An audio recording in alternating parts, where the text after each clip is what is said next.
할렐루야. 오늘도 주님의 전에 올라 예배를 드리는 성도님들의 삶과 가정에 하나님께서 부어주시는 놀라운 축복과 은혜가 넘쳐나시기를 주님의 이름으로 축원합니다.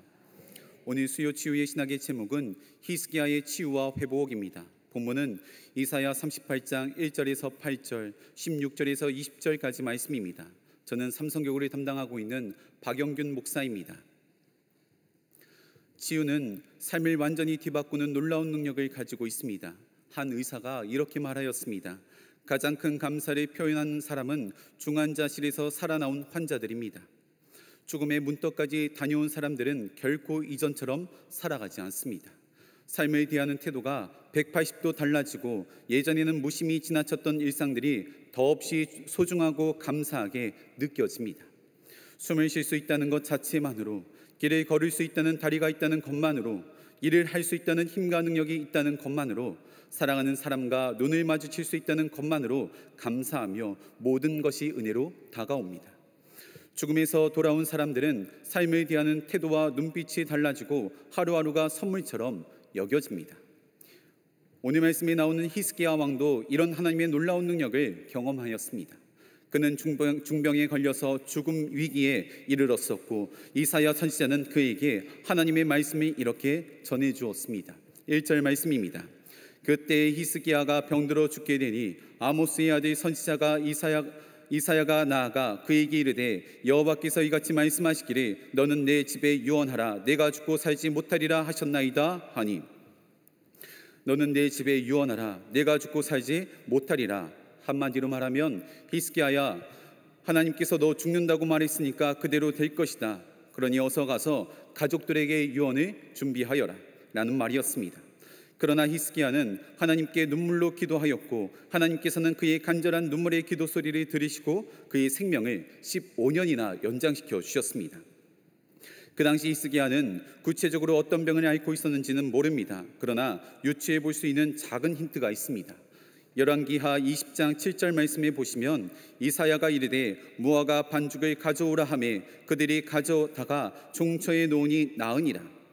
종처는 부스럼이 난 자리를 뜻하는데 종기나 악성 피부염이었을 것으로 추측해 볼 수가 있습니다. 무화과 반죽을 환부에 붙였다는 표현은 전통적인 치료 방식으로서 피부병이나 외부 상처, 고름 같은 질환을 염두에 두고 사용되었을 가능성이 큽니다.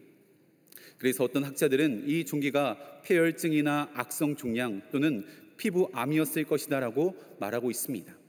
어찌되었든 히스기야는 죽을 병에서 살아 돌아와 15년의 인생을 덤으로 살았던 사람입니다. 그러니 그는 단지 육체적인 치유만 받은 것이 아닙니다. 그의 삶의 방향이 바뀌었고 가치관과 우선순위가 완전히 새롭게 변화되었습니다. 하나님께 생명을 다시 받은 사람으로서 이전과는 완전히 다른 새로운 삶을 살아가게 된 것입니다. 그런데 놀라운 것은 이런 놀라운 회복을 우리 모두가 경험했다는 것입니다. 십자가를 통하여 내 안에 있는 죄성을 철저하게 돌아보게 하셨고 그 죄로 인하여서 죽을 수밖에 없는 존재임을 깨닫게 하셨습니다. 그러나 하나님께서는 예수님을 통해 구원의 문을 활짝 열어주셨고 죄로 인해 죽을 수밖에 없는 존재에서 새로운 생명을 가지고 살아갈 수 있는 은혜를 저희들에게 허락하여 주셨습니다. 그러니 우리 모두는 새 생명을 얻은 존재들입니다. 그렇다면 우리는 스스로에게 질문해 보아야 합니다. 정말 나는 새로운 생명을 연장받은 자로서 히스기야와 같이 살아가고 있는가? 아니면 육체적인 회복에만 머물러 살아가고 있는 것은 아닌가? 이 시간 히스기야와 같이 내면이 치유받은 자는 어떤 삶을 살아가야 하는 것인지, 우리의 삶과 히스기야의 삶을 무엇이 다른 것인지 비교해 보면서 영적인 교훈을 얻고 기도의 제목을 삼고자 합니다. 첫 번째로는 히스기야는 하나님께 기쁜 감사와 찬양의 고백을 올려드렸습니다. 히스기야는 하나님께 기쁜 감사와 찬양의 고백을 올려드렸습니다. 19절과 20절 말씀입니다. 오직 산자 곧 산자는 오늘 내가 하는 것과 같이 주께 감사하며 주의 신실을 아버지가 그의 자녀에게 알게 하리이다. 여호와께서 나를 구원하시리니 우리가 종신토록 여호와의 전에서 수금으로 나의 노래를 노래하리로다. 히스기야는 하나님께서 병을 고쳐주신 이후에 가장 먼저 올려드렸던 것이 감사의 고백이었습니다. 살아있는 자는 주께 감사해야 합니다. 여호와께서 나를 구원하셨으니 나는 살아서 목숨이 닿는 날까지 여호와께 감사하며 찬양할 것입니다. 이렇게 히스기야는 단지 고맙습니다라는 말 한마디에서 그치지 않고 삶 전체로서 하나님 앞에 감사의 고백을 올려드렸던 것입니다. 얼마나 감사했으면 오늘 본문 9절에서 20절까지 감사의 시를 지어서 하나님께 올려드린 것입니다. 9절 말씀 보시면 유다 왕 히스기야가 병들었다가 그의 병이 나을 때 기록한 글이 이러하니라. 죽음의 문턱까지 갔던 자신의 고통과 두려움을 돌아보면서 하나님께서 자신의 지옥과 같은 수월에서 건져주셨고 그의 눈물을 보시고 응답하신 하나님께 깊은 감사를 올려드린 것입니다. 특히나 히스기야는 자신이 살아있는 것 자체가 감사의 이유이며 그 감사를 다음 세대까지 전하겠다고 간절하게 고백하였습니다. 또한 히스기야는 기도하며 눈물로 감사를 표현하였습니다. 2절과 3절 말씀입니다. 히스기야가 얼굴을 벽으로 향하고 여호와께 기도하여 이르되 여호와여 구하오니 내가 주 앞에서 진실과 전심으로 행하며 주의 목전에서 선하게 행한 것을 기억하옵소서 하고 히스기야가 심히 통곡하니.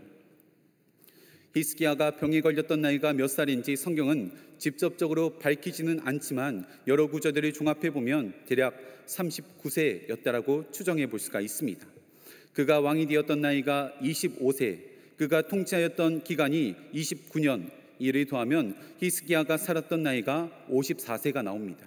거기에서 그가 생명을 연장받았던 나이 15년을 빼면 병에 걸렸을 나이가 대략 39세쯤으로 추정해 볼 수가 있습니다. 39세라는 나이, 인생의 무게를 뼈저리게 느끼는 시기입니다. 신체적으로는 건강하지만 삶의 방향과 의미에 대한 고민이 깊어지는 시기입니다. 특히나 책임감 있는 자리에 앉아 있는 사람이라면 자신의 감정 표현을 자제하거나 억제해야만 합니다. 더군다나 히스기야는 한 나라의 왕이었습니다. 더욱 이성적이고 냉철하게 보이려는 압박이 늘 그를 따라다녔을 것입니다. 그런 히스기야가 벽을 향해 얼굴을 돌렸고 하나님께 엎드려 눈물과 콧물이 쏟으며 심히 통곡하였습니다. 이는 분명한 믿음의 표현입니다. 왕으로서, 남자로서, 지도자로서의 자신의 신분을 모두 내려놓고 하나님 앞에 어린아이처럼 자신의 민낯을 고스란히 드러낸 것입니다. 히스기야의 눈물은 단순한 감정이 아니라 신앙의 깊이에서 터져나온 간절한 기도이며 진실된 믿음의 고백입니다. 하나님은 그 눈물을 보시고 응답하여 주신 것입니다. 그렇다면 여기서 우리는 스스로에게 질문해 보아야 합니다. 내 안에도 히스기야와 같은 깊은 감사가 있는지 돌아보아야 합니다. 하나님, 이 질병 고쳐주시면 헌신하겠습니다. 하나님, 이 문제 해결하여 주시면 하나님께서 시키시는 것 무엇이든지 하겠습니다. 이런 고백을 드렸지만 정작 질병이 고침을 받고 문제가 해결되고 나면 처음에 뜨거웠던 마음이 식어버립니다. 분명 감사는 한데, 분명 하나님 앞에 찬양의 고백을 올려드리기는 하는데 이전과 같이 마음에서 우러나는 감사의 고백이 나오지 않는 것입니다. 그러나 여기서 우리가 분명하게 짚고 넘어가야 할 것은 감사는 입술의 문제가 아니라 태도의 문제라는 것입니다. 진정으로 하나님께 감사한 사람은 하나님께 올려드린 고백 그대로를 지키며 살아갑니다. 단순히 하나님 감사합니다, 입술의 고백에서 그치는 것이 아니라 삶의 방향이 바뀌고 태도가 달라지고 우선순위가 새로워지는 삶 전체의 반응이 일어나야 한다는 것입니다. 히스기야는 병이 나은 이후에도 예전의 자리로 돌아가지 않았습니다. 그는 살아있는 자는 감사해야 한다며 자신의 삶을 하나님께 드리는 감사의 제물로 여겼던 것입니다. 감사의 고백은 일회성 감정이 아니라 지속적이고 헌신적인 삶의 태도로 이어졌습니다. 그의 입술에서 흘러나왔던 시편은 단지 시적인 표현이 아니라 삶으로 드리는 찬양이자 날마다 하나님께 올려드린 산 제사이자 신앙 고백이었던 것입니다. 사랑하는 성도님들, 우리는 쉽게 감사를 잊어버립니다. 고통 속에서도 눈물로 기도하지만 회복이 되고 나면, 시간이 지나고 나면 어느새 그 뜨거웠던 감격은 옅어지고 흐릿해져 갑니다. 그래서 성경은 끊임없이 말합니다. 범사에 감사하라. 이는 너희를 향하신 하나님의 뜻이니라. 감사는 삶의 태도이자 신앙의 깊이에서 흘러나오는 것들입니다. 고통의 시간이 길어질수록, 눈물의 기도가 깊어질수록 감사는 더 진해지게 되어 있습니다. 그리고 그 감사는 말뿐만 아니라 삶 속에서도 드러나야 합니다. 바라기는 하나님께 삶에 치유받은 자로서 깊은 감사의 고백을 날마다 올려드리는 저와 여러분 되시기를 간절히 축원합니다. 두 번째로는 히스기야는 하나님 앞에서 삶의 목적과 방향을 재정비하였습니다. 히스기야는 하나님 앞에서 삶의 목적과 방향을 재정비하였습니다. 20절입니다. 여호와께서 나를 구원하시리니 우리가 종신토록 여호와의 전에서 수금으로 나의 노래를 노래하리로다. 히스기야는 죽음에서 살아 돌아온 이후에 삶의 목적과 방향이 완전히 뒤바뀌게 되었습니다. 이전에는 왕으로서 나라를 다스리고 외세의 위협을 이겨내는 것이 삶의 중심이었다면 이제는 종신토록 여호와를 예배하는 삶이 그의 인생의 목표가 되었던 것입니다. 그는 예배가 곧 존재의 이유임을 깨닫게 되었습니다. 단지 병이 나았기 때문만이 아니라 하나님께서 자신을 살려주신 이유가 하나님께 영광 돌리는 삶이었음을 알았기 때문입니다. 그러니 히스기야의 고백은 단순한 감사의 표현을 넘어서 삶의 진로를 완전히 바꾸는 회심의 결단이자 남은 생애를 예배로 채우겠다는 신앙의 서약이었습니다.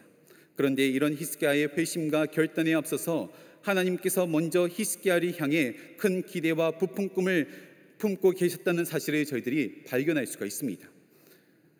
열왕기하 20장 5절 말씀 보시면 너는 돌아가서 내 백성의 주권자 히스기야에게 이르기를 왕의 조상 다윗의 하나님 여호와의 말씀이 내가 내 기도를 들었고 내 눈물을 보았노라. 내가 너를 낫게 하리니 내가 3일 만에 여호와의 성전에 올라가겠고.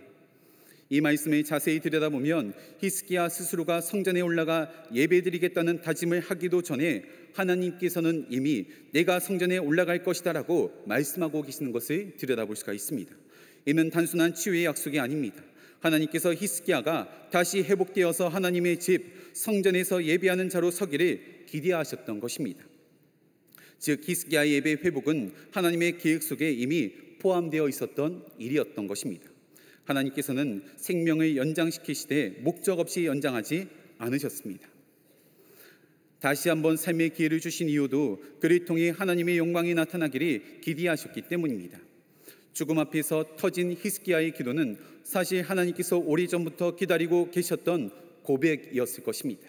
그리고 히스기야는 하나님의 기대에 부응하여서 성전에 올라가 예배하는 삶을 살기로 결단하였습니다.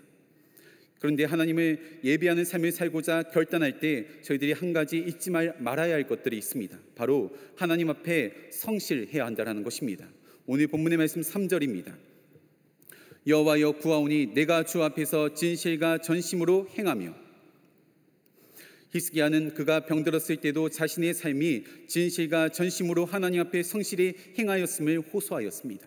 이 고백은 자신의 삶이 어떤 형편과 처지에 놓여 있다고 할지라도 하나님만을 향할 것이며 하나님만 예배할 것이라는 히스기야의 내면의 모습을 면밀하게 들여다보게 하는 대목인 것입니다.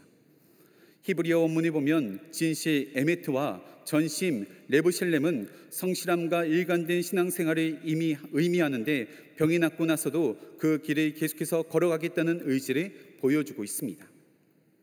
하나님을 예배하는 삶을 살아갈 때 성실함을 가지고 일관되게 신앙생활을 해야 한다, 당연한 말처럼 여겨질지 모르겠습니다. 그러나 우리들의 삶을 돌아보면 전혀 그런 삶을 살아가지 못하는 경우들이 많습니다. 하나님을 예배하는 삶을 산다고 우리는 쉽게 말합니다. 주일에는 예배도 드리고 찬양도 하고 기도도 합니다.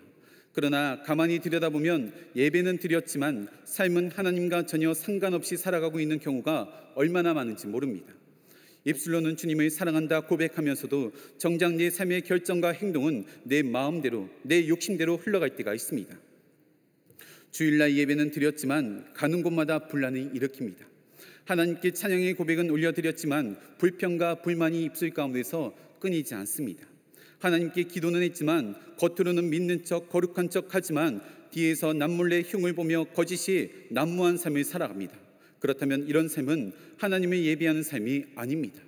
현실 속에서 신앙 따로 일상 따로인 이중생활을 하며 살아가는 저희들의 현실입니다.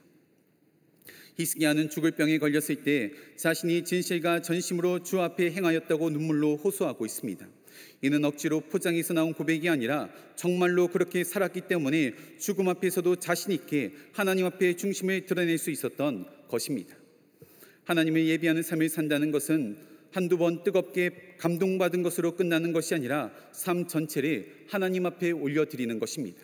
하나님을 예배하는 삶을 산다는 것은 내 안에 일어난 감정의 변화에서 그치는 것이 아니라 삶을 대하는 태도가 완전히 달라지는 것입니다.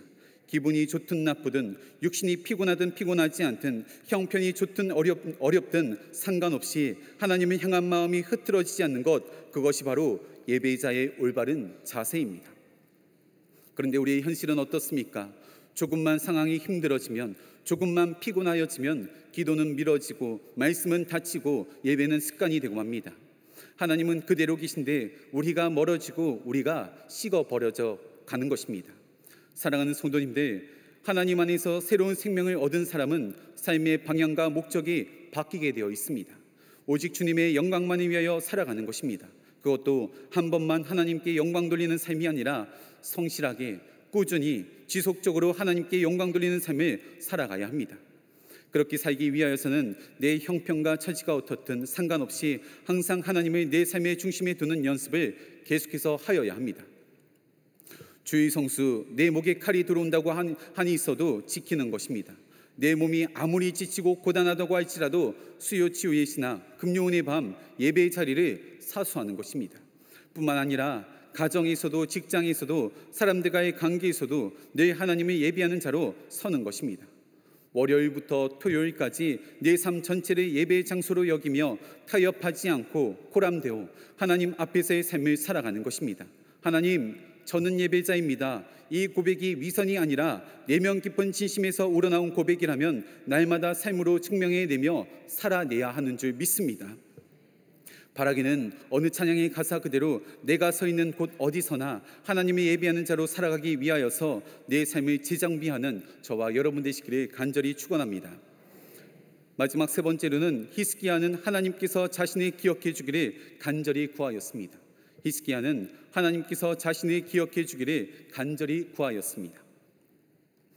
히스기야는 벽을 향해 얼굴을 돌리고 하나님께 간절히 기도할 때 육신의 치유만 구했던 것이 아닙니다. 그 속에는 간절한 요청 하나가 담겨 있습니다. 3절 하반절 말씀입니다. 주의 목전에서 선하게 행한 것을 기억하시옵소서 하고 히스기야가 심히 통곡하니, 히스기야는 자신이 얼마나 고통스러운지 말하지 않았습니다. 자신이 얼마나 억울한지 따져 묻지 않았습니다. 단지 그는 하나님 앞에서 살아온 자신의 삶을 언급하면서 하나님께서 자신을 기억하여 주시기를 간절히 구하였습니다. 하나님, 제가 어떻게 지금까지 살아오신지 아시죠? 제가 어떤 마음으로 주님을 섬겼는지 다 아시죠? 저를 잊지 마시고 기억하여 주시옵소서. 그는 사람들의 평가나 위로를 구하지 않았습니다. 단 한 가지, 하나님의 기억 속에 자신이 있기를 원하였던 것입니다. 그리고 히스기야는 치유받은 이후에도 그 마음이 계속해서 이어지는 것을 들여다볼 수가 있습니다. 17절 말씀입니다. 주께서 내 영혼을 사랑하사 멸망의 구덩이에서 건지셨고 내 모든 죄를 주의 등 뒤에 던지셨나이다. 이 고백은 단순히 병에서 나았다는 기쁨을 표현한 것이 아닙니다. 하나님께서 나를 잊지 않으시고 여전히 나를 사랑하신다는 분명한 확신의 표현인 것입니다. 하나님의 사랑과 은혜가 자신을 붙들고 있다는 사실을 더 소중하게 생각하였습니다. 히스기야의 모습을 묵상하는데 부끄러운 마음이 들었습니다. 우리의 모습과는 너무나도 다른 모습이기 때문입니다. 우리는 종종 많은 사람들에게 기억되기를 원합니다. 주변 사람들에게 티는 내지 않지만 칭찬받기를 좋아합니다. 인정받기를 원하고 누군가의 기억 속에서 좋은 사람으로 남기를 원합니다. 그래서 사람들 앞에서는 거룩한 척, 의로운 척, 점잖은 척, 멋진 모습들을 보여주려 애씁니다. 그러면서 정작 하나님은 의식하지 않고 살아갑니다. 하나님의 기억 속에 내 이름이 있는지, 하나님께서 나를 어떻게 기억하실지 깊이 생각하지 않고 살아가는 것입니다. 사람들의 평가에는 민감하면서 하나님의 평가에는 둔감한 것이 우리들의 모습입니다. 그러나 히스기야는 달랐습니다. 병상에서조차 하나님께 기억되는 삶을 살아내기를 원하였습니다. 이는 히스기야의 내면 가운데 하나님을 향한 뜨거운 열정과 믿음이 있었기 때문에 세상 사람들은 자신이 다 잊어버린다고 할지라도 하나님 한 분만 나를 기억하여 주신다면 그것으로 충분하다는 확신이 있었기 때문에 할 수 있었던 고백이었습니다. 히스기야의 관심은 오직 하나, 하나님께서 나를 어떻게 생각하실까, 하나님을 의식하는 삶이었습니다. 종교개혁 운동의 핵심 역할을 하였고 장로교 신학의 제도 형성에 지대한 영향을 미쳤던 존 칼빈은 55세 나이에 하나님의 품으로 돌아갔습니다. 그런데 칼빈이 죽을 때 남겼던 유언이 있습니다. 내 무덤에 어떠한 묘비도 세우지 말고 이름도 새기지 말 것을 생전에 명확히 요청하였습니다. 그는 실제 제네바 공동묘지의 아주 평범한 무덤 JC라는 이니셜이 적힌 작은 돌 형태로 묻히게 되었습니다. 19세기 이후에 그리 추모하는 사람들에 의하여서 작은 비석이 추가로 그 이후에 세워졌다라고 알려져 있습니다. 사실 묘비명은 그 사람이 죽은 후에도 남는 마지막 자기소개 같은 것입니다. 어떤 이들은 자신의 직업, 학위, 업적을 기록하지만 존 칼빈의 무덤에는 어떠한 화려한 문구도 웅장한 기념비도 없었습니다. 그는 자신의 이름과 업적이 세상에 남는 것보다 하나님 앞에서 겸손한 종으로 기억되기를 더 원하였던 것입니다. 이런 그의 마지막 유언은 세상의 명예나 인간의 평가에 연연하지 않고 오직 하나님만이 자신의 삶을 기억해 주시기를 바라는 깊은 신앙의 표현이라 할 수 있습니다. 사랑하는 성도님들, 우리도 히스기야처럼 존 칼빈처럼 세상의 찬사와 인정이 아니라 하나님 앞에서 기억되는 인생으로 살아가야 하는 줄 믿습니다. 세상 사람들이 다 잃어버린다고 할지라도 하나님 한 분만 기억해 주신다면 그것으로 충분한 인생이며 성공한 인생입니다. 바라기는 하나님 안에서 새 생명을 얻은 자녀로서 하나님을 의식하고 살아가는 믿음의 삶 살아가시기를 간절히 축원합니다. 기도하시겠습니다.